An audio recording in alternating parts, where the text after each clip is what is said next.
Mga kababayan, a pleasant day. Ako, pleasant talaga ang araw na ito kasi nag-inaugurate ako ng one of the three bridges na nagawa sa panahon ko. Tatlong tulay itong ipapakita ko ngayon sa itong the BGC Ortigas link. Tapos yung isa yung sa Binondo. Tapos yung isa yung sa Estrella, Pantaleon. Yun ang tatlong tulay na maiwan ko para sa inyo. I would like to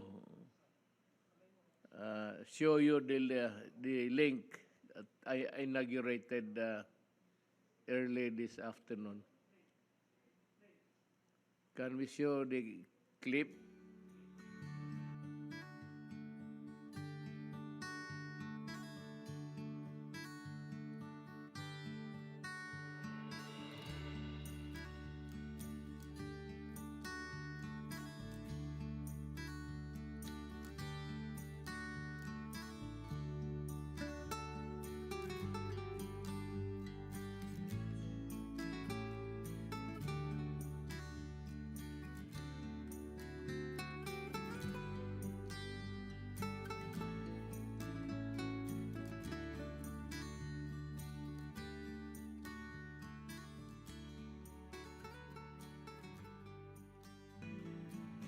One of the longest bridge ito sa Manila. Spanning something like a kilometer and kunting 1 kilometer plus to. And it will reduce traffic because kung mga taga BCJ, you go in out of Manila or the Ortigas guys, yung center link, you skip EDSA. And the travel time for you to cross the bridge and be in your place of work or your intended destination will be 12 minutes. So, malaking bagay yan. At salamat sa mga taong who joined us to give us the updates sa ating discussion. We go now to the important things that we have to discuss. As of today, we have already received more than 71 million vaccine doses against COVID-19. Of this number, around 46 million doses were purchased by government, 16 million were donated by COVAX, and 5 million were purchased by the LGUs, while more than 3.6 million doses were donated by other countries. To date, more than 45 million vaccine doses have been administered nationwide, of which 24 million doses were given as first shot. Dalawa kasi yan eh. While the number of fully vaccinated individuals is now more than 21 million, or 27.36% of the country's eligible population. At this point, I think we have a slide to show how we are faring in our fight against COVID. Ayan.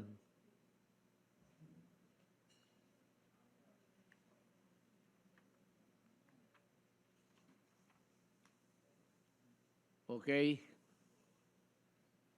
Good. Thank you. This September, we administered 12 million doses.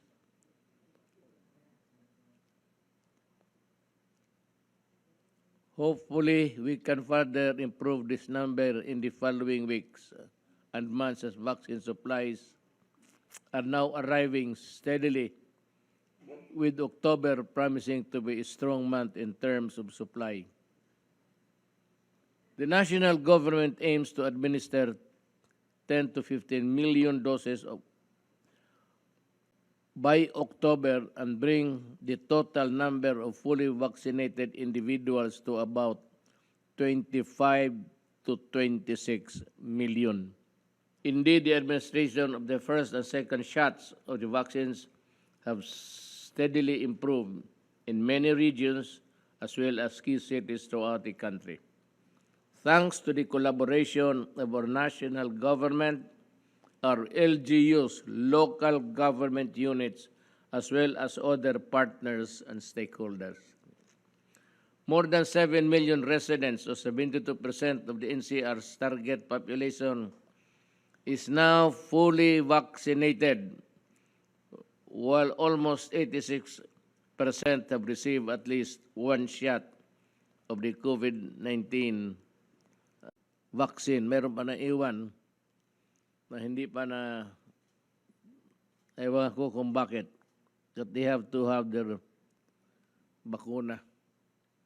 May bakuna naman, sana magpabakuna na talaga.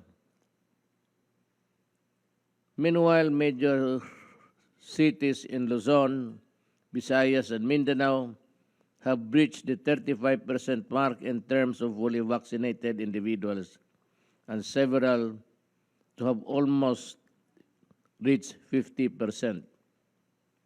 The percentage of partially vaccinated individuals in various regions follow closely, and we hope that this will increase in the coming weeks and months ahead. For the last quarter, we target more than regions and cities throughout the country to reach 50% or more than, well, around that number, 50% before Christmas.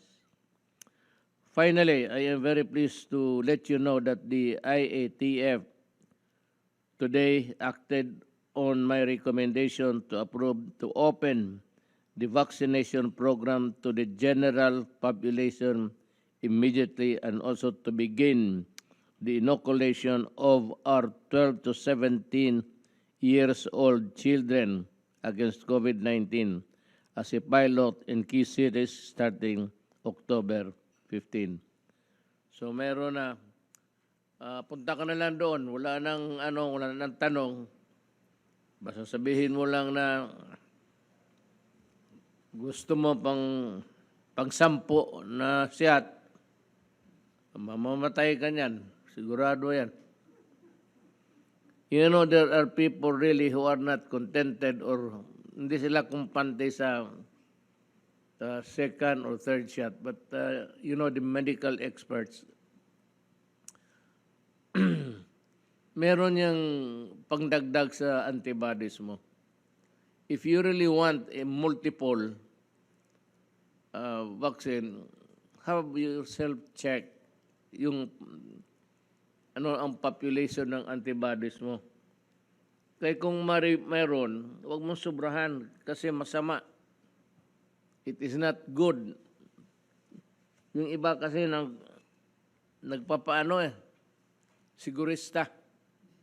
But any doctor would tell you that it is bad. Bad as bad. Biro mo, i-inject mo yung maraming nako. They are viruses na pinapasok sa katawan mo. Baskin ba sabihin mo na yung iba patay. Pagdating niyan doon sa katawan mo, mag-resurrection yan. So you have a problem again. Yung pangalawa pa, check out the vaccinations that are being done daily. At baka magsali ka na doon sa second shot mo para kumpleto na.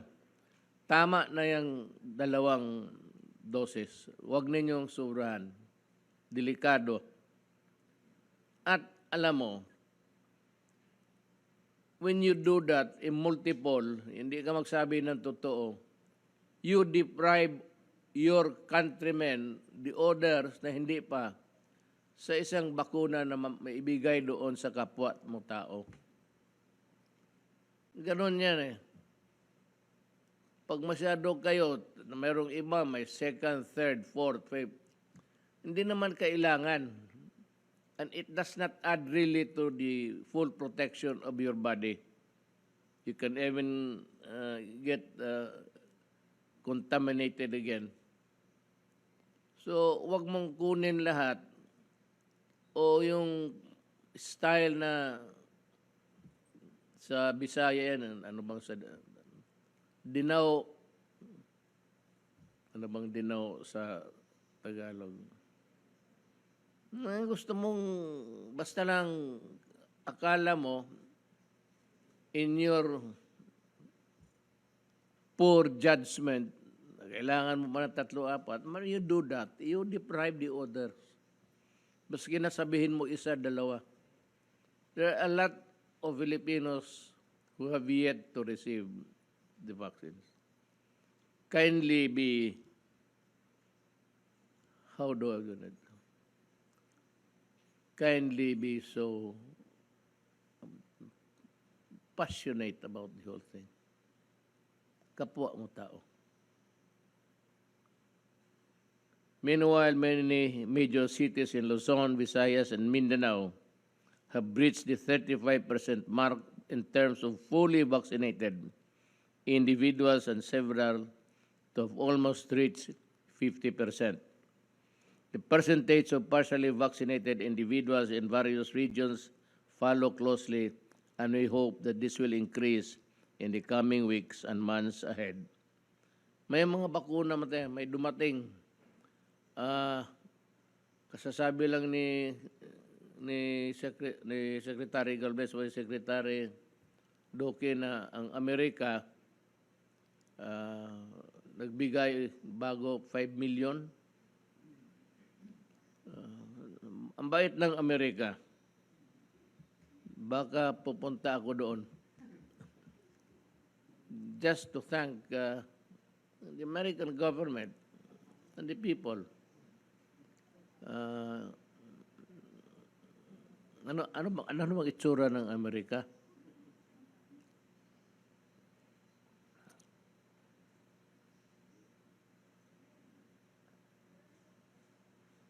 Finally, I'm very pleased to let you know that AIT, alam mo, ganito yan. Dito sa quarantine, yung 14 days, may doktor ako na galing sa Amerika.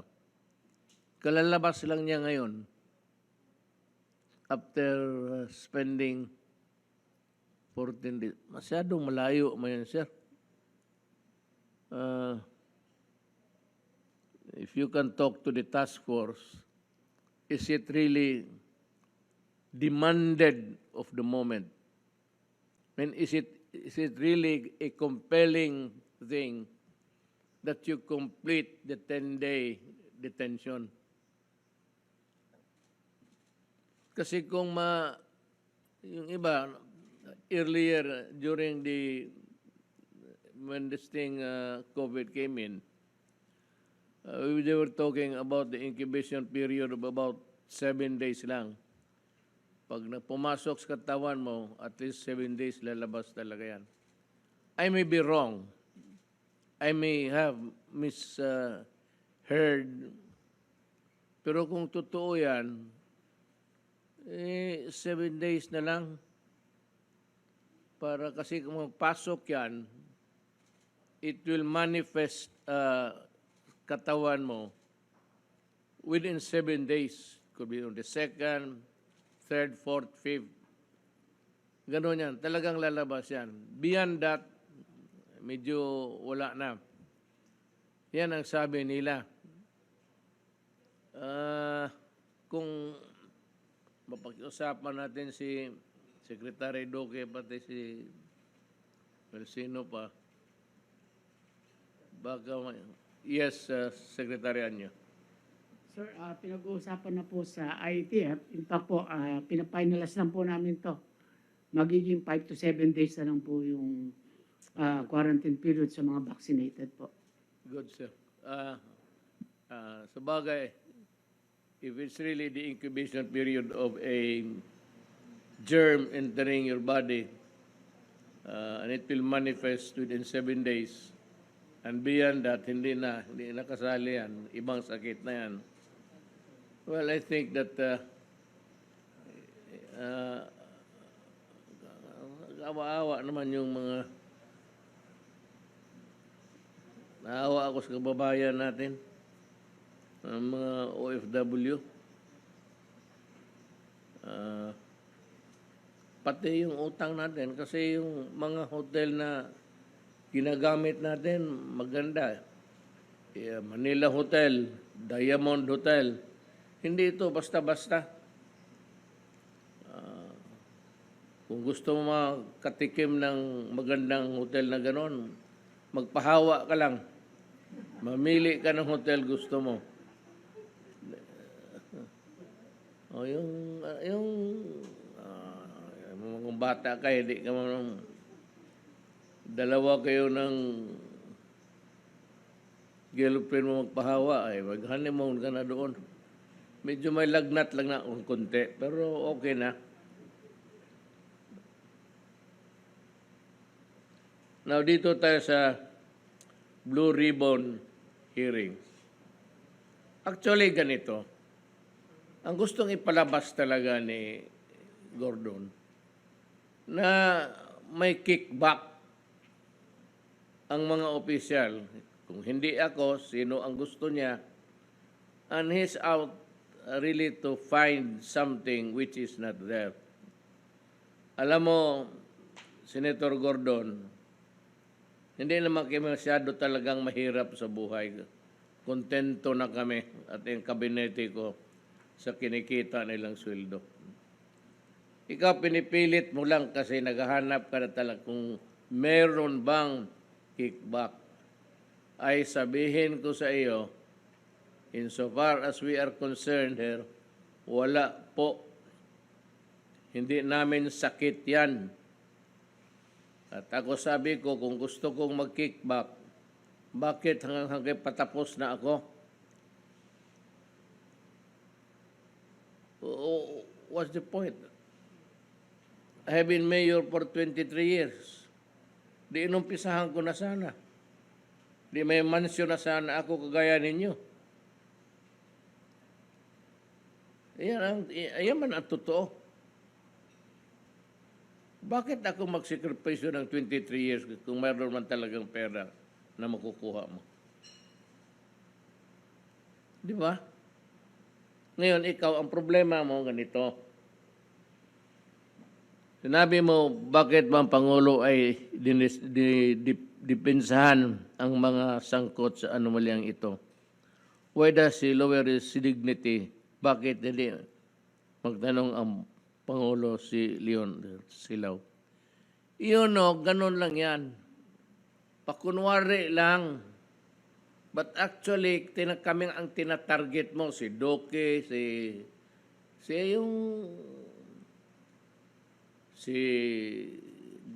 Secretary Galvez. Sus Maria Josep. Ikaw yung may totoo. What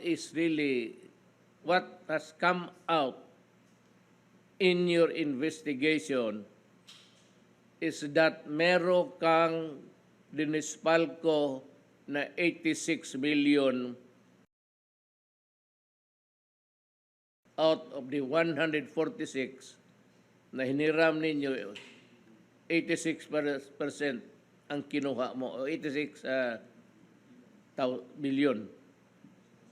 Yan ang totoo kasi natalo ka sa COA, nag-appeal ka, natalo ka, umabot ka ng Supreme Court, ngayon natalo ka, and the judgment is final and executory. Wala ka nang magawa dyan, kundi bayaran isa uli mo ang pera, Dick Gordon. Return the money. Itong investigasyon mo wala pa. Ang totoo dito ang lumabas, sabi ng COA na walang korupsyon, walang overprice, at delivered lahat. Ano pa ang gusto mo? Sige, kakalka, naghahanap ka, kasi gusto mo sigurong nasa TV ka araw-araw, libre kasi ang exposure. Mga kababayan ko, kung ito si Gordon, sa katagal na nito sa Senado, ganon pa rin ang pinapakita niya.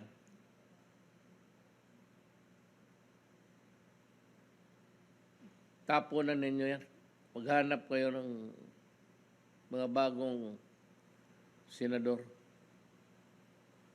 Huwag yung mga, ano na, yung parang despot na, parang hari na hindi ka pasagutin. Kung yung tanong mo, may sagot siya na gusto mong sabihin. Kung ayaw niya, magagalit ka. Anong klaseng?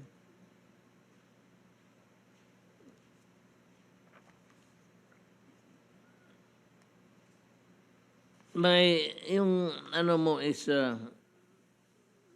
may sinabi ka na anti-democratic. At ito, you will suffer itong statement mo. Sabi mo, kami ang nagpapatagal sa... Sabi ko nga, durugin mo na.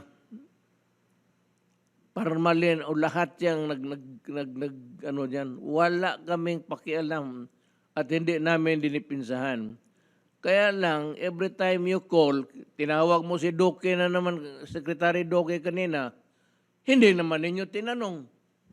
You know, I want the cabinet members to focus on COVID-19. It is a pandemic. And it has spread throughout the country, and in other parts like Davao, Cagayan, Cebu, malaki pa ang trabaho natin. And alam mo, pinapatawag mo for nothing and for how many days, para kang sino na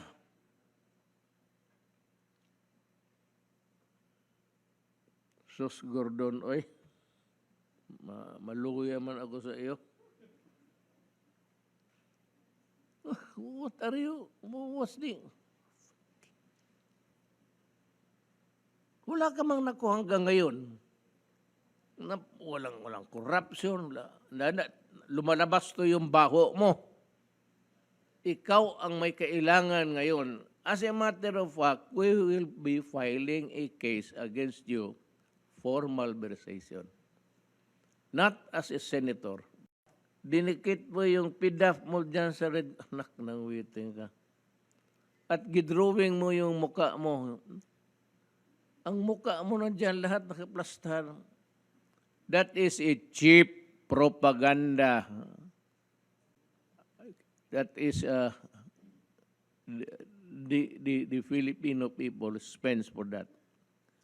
Ang gusto namin malaman, kasi yung pera ng 86, I think, o 88 million na PDAF mo, sinali mo doon sa pera ng you commingled it, gikurambos mo, tawag dyan sa Bisaya. So mahirapan tayo ngayon maghanap niyan. It has to be an audit. Kasi pag hindi yung mag-audit yung itong COA, there is a provision in the Constitution which mandates COA to conduct an audit and find the money where it is. Yan ang mahirap sa iyo. And you say, ang mahirap ito, may sinabi ka, nag-dragging, at ito ang sinabi mo. You know, this statement of yours will create a crisis. Sigurado ako. So we better prepare for that. Nabi mo, and you say that this can go on until kingdom come.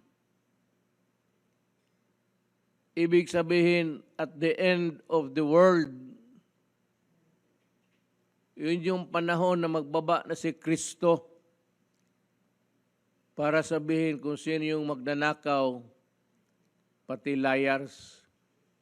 Sigurado ako, ikaw ang ituro dyan sa Olongapo. Ngayon, kailan ito matapos kingdom come? Who are you to say that? Sabi ko, that is a very undemocratic statement. And you want the Filipino nation, pati kami dito sa executive department, damayin mo? Well, I'm telling you now, I have ordered Secretary Medjaldia to prepare the executive secretary.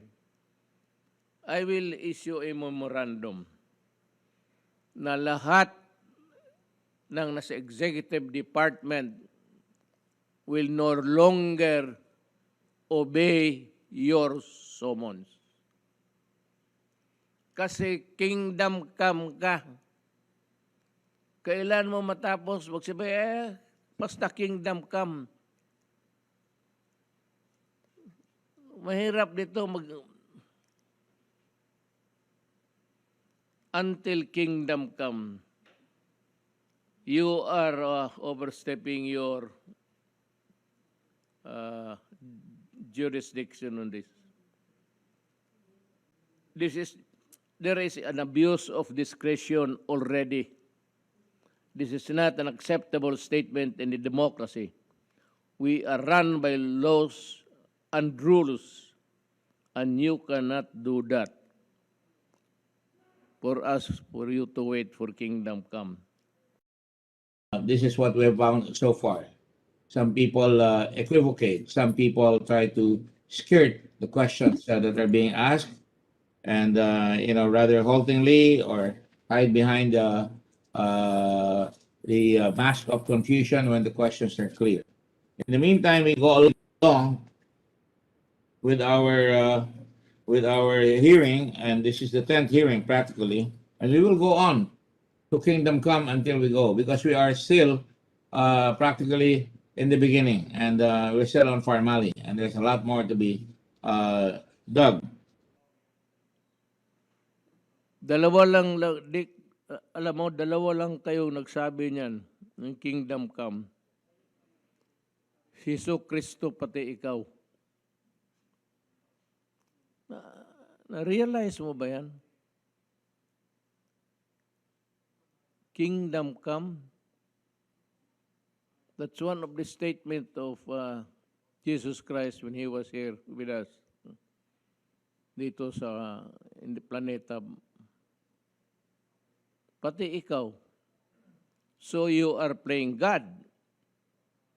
So pag sinubina mo yung taga-executive department, kasi ayaw ko na, based on your statement that you will conduct the investigation until kingdom come, ako, just to, pull back the secretaries, Doke and Secretary Galvez, mag-focus sila, redirect your attention to our problem of pandemic. Never mind Gordon. He is nothing. And alam mo, Senator Gordon, just like a advice, please do not use that recklessly. You've been using it in a reckless manner. Yung i-contempt mo yung mga opisyal ko.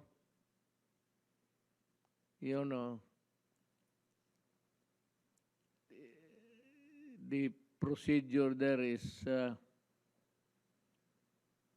yung methodology is you will order the automatic yan, the sergeant at arms to arrest the persons refusing to heed your summons, subpoena. So, hulihin niya ng sergeant at arms. I said that you have gone out of bounds amounting to lack of jurisdiction. So, sabihin ko sa sergeant at arms ngayon, do not ever attempt to arrest anybody. Kasi ikaw ang arestuhin ko. Ngayon, you will order the police and the military to help the sheriff.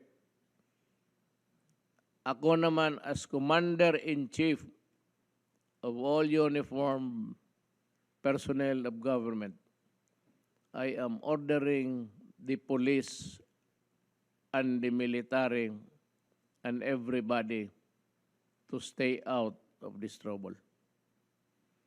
Huwag kayong sumali, huwag kayong sumunod kasi may crisis na tayo. There will be a time maybe which I am just afraid that you will have to intervene. Pero wag muna ngayon because it's just a brewing. And ako kasi, grave abuse of discretion, the exercise of is a grave abuse of discretion amounting to lack of jurisdiction. Sinobrahan mo eh. So pag sinobrahan mo, away na tayo. Na mag-order ka ng sergeant at arms mo, sino man kasama niya, isa lang man yan. So you will order the police. So I'm ordering the police not to obey you. You may resort to using the military. Ang sabihin ko sa military, stay out. My order is you stay put. Huwag kayong sumunod sa order ni Gordon kasi he is now treading on dangerous grounds. Itong kanyang hearing is an exercise of grave abuse of discretion amounting to already of lack of jurisdiction. That power to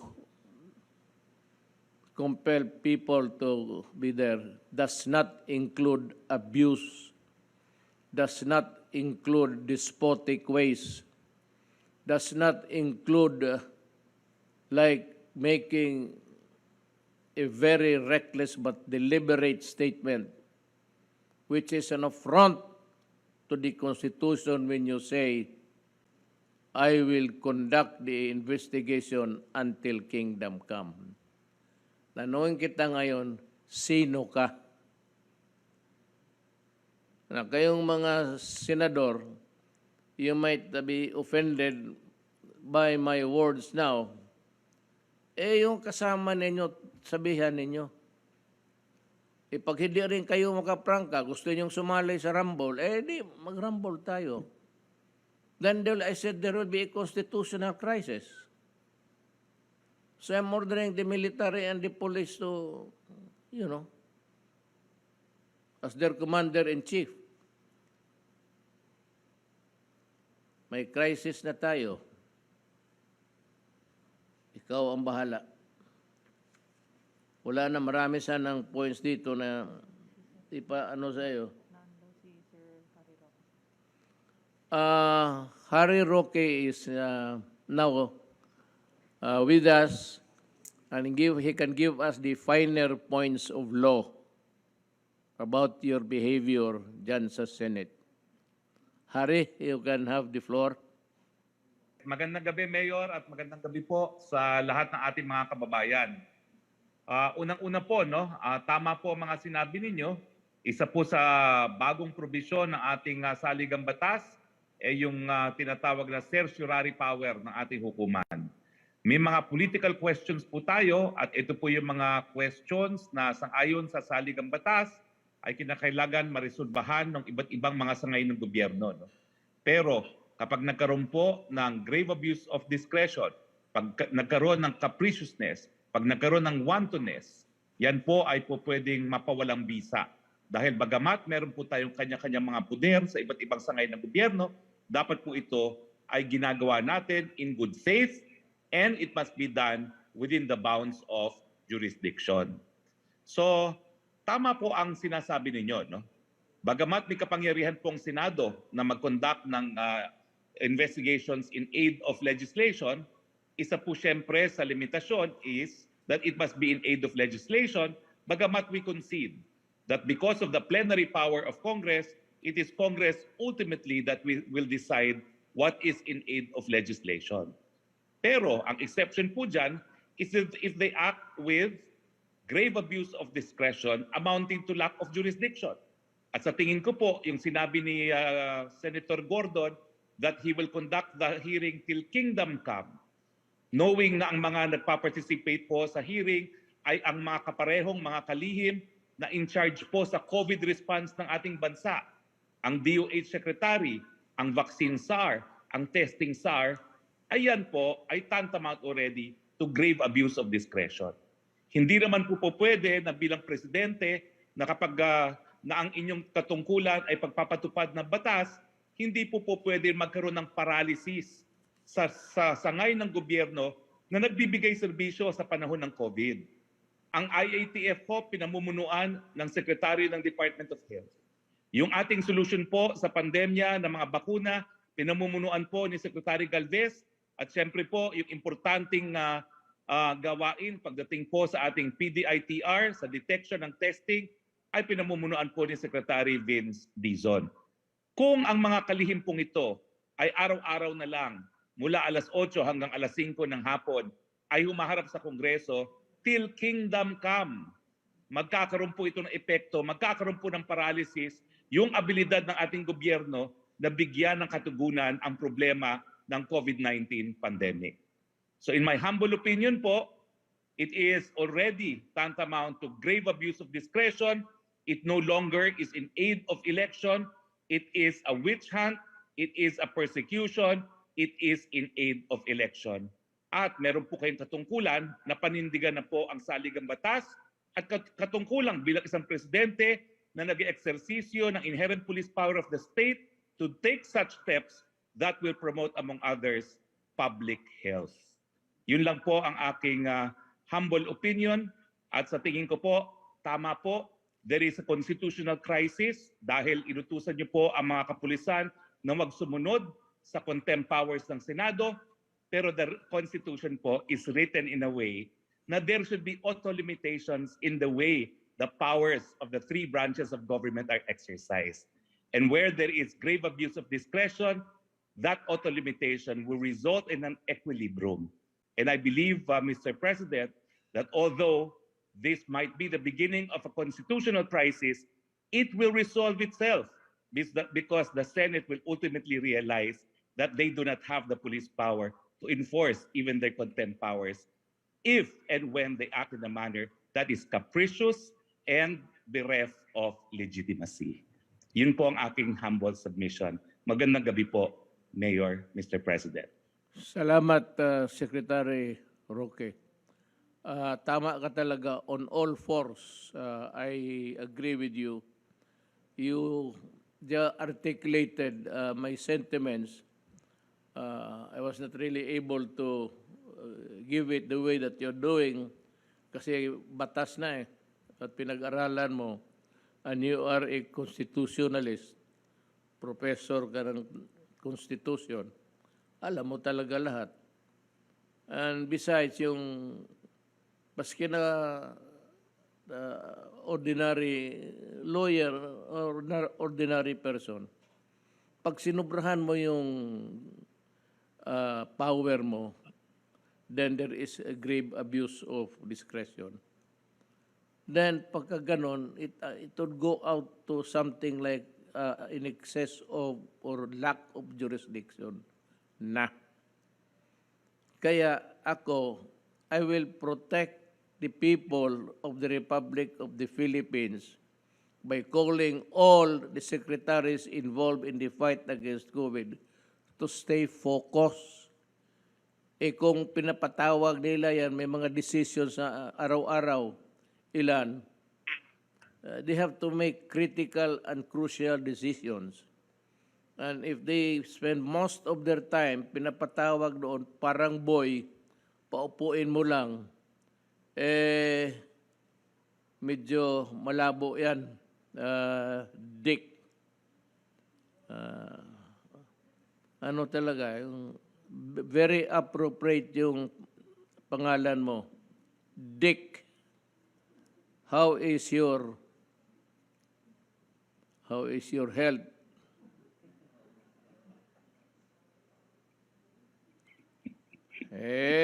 Umpisahan mo ng di ba, first nang sinabi ko noon na huwag mag-testify, sabi ko, but kayong natawag na, especially si General, si Secretary Lorenzana, Secretary Galvez, and Secretary Duque, huwag naman masyadong ini-insulto mo pa. You know, you do not have that right to insult people and to shout at people and to interrupt the truth. Pinuputol mo Pinuputol mo because of your power as a senator. So this time, I will castrate you. Hindi ko na papayagan ang mga tao. Okay, kailangan ko yan tsaka COVID. Inuubos mo yung panahon nila. So tayo na mag-away. So ngayon, I'm sure that you will use your contempt powers. Hanggang dyan ka lang. Yan siya, Sergeant at Arms mo. Sus Mariusep, ipa-aresto ko yan. Sino naman tawagan mo? Police? I'm ordering the police now to stay out. Do not obey the Senate. So, and the military, if Gordon feels like calling upon you, again, the same order, stay out. Stay out because there is a brewing constitutional crisis here. Not of our own making. Hindi sa amin nanggaling yung the fault does not lie in us. Ako nga pumayag, ako sabi ko, sige, total umpisa naman ninyo. Pero sumusobra ka na So, ang iyo talaga, naghahanap ka ng butas na makita, nagtanggap kami ng pera. Yan ang gusto mong mayari. Sos Gordon. Kasi hindi mo kami kilala. Akala mo lang, if you have been to the ways of corruption, gaya ikaw, PDAF. What's the PDAF actually? PDAF is corruption. Wala mga talaga nawawala na ang pera dyan sa gobyerno dahil dyan sa PDAF na yan. It cannot be accounted. Billions. Billions of PDAF cannot be accounted for already. Because yung auditing is already an impossible task. So, yan, dinikit mo yan. It's that, dinikit mo yung pera dyan sa Red Cross, tapos you're using the facilities to promote yourself. Be careful. Be careful, Dick. Be careful in exercising the powers of government. There is always a limit to what you can do. So sabi ko, na nagwawala ka na, kapunin kita. And that is what's going to happen. I'm sorry it has gone this way. I do not want it. That's the last thing that I would want to do, quarrel with a separate body. But I can only take so much. Yung kingdom come na yan means that you can summon everybody again araw-araw to the detriment of the workings of government. That is not good. I do not want that to happen.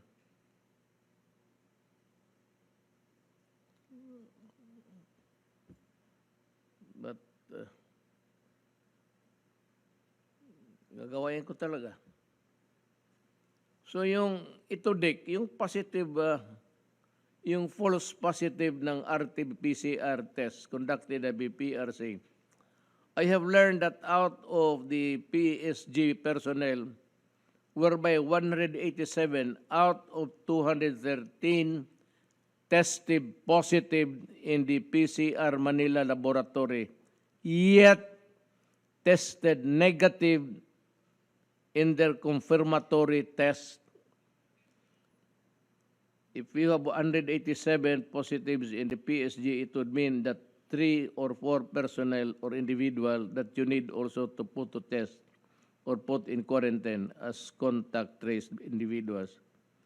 Maubos ang tao ko sa kung yung lahat na dumaan mag-anak ng. This is not acceptable, Dick. I do not want my PSG to be placed in jeopardy. So, yun lang, Dick. Tulog ka na. And prepare tomorrow. Because tomorrow, you will be one of those impotent by your making an impotent worker of government. Hindi mo kasi naintindihan yung senador-senador. Yung highfalutin titles. We are all workers of government. Remember that. So, iwanan na kita dyan, Dick.